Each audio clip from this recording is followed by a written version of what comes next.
My name is JP Gervais.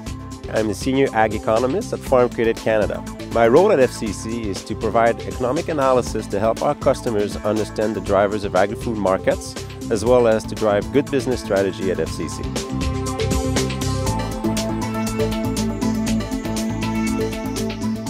The United States is our most important trading partner because of proximity and because Canadian businesses benefit from duty-free access to the U.S. market for a wide array of products. In 2011, Canadian agri-food exports totaled $22 billion.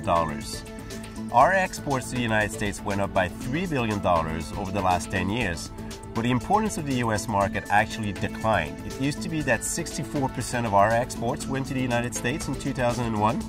Then if you look at 2011, it's 51% of Canadian agri-food exports that go to the United States. This diversification away from the United States has been more visible in some sectors.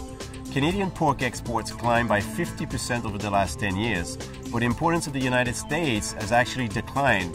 It used to be that we exported 56% of total Canadian pork exports to the US in 2001, and now Canadian pork exports going to the US only account for 29% of all our Canadian pork exports in 2011.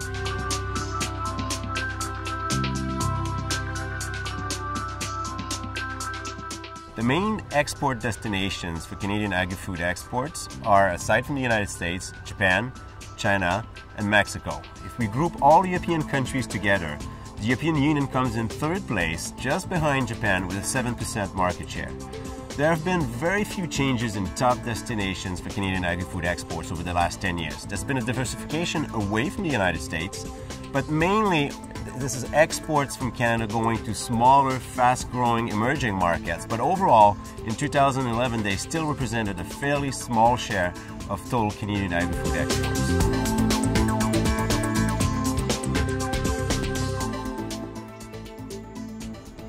The value of Canadian exports of primary ag commodities went up at an average annual rate of 5.1% over the last 10 years.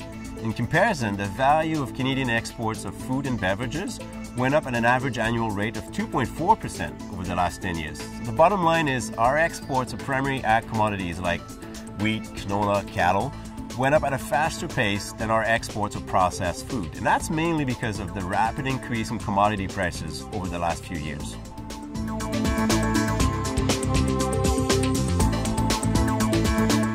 Fueled by income growth and a growing middle class in emerging markets, the world demand for agri-food products has been climbing at a fast pace in recent years.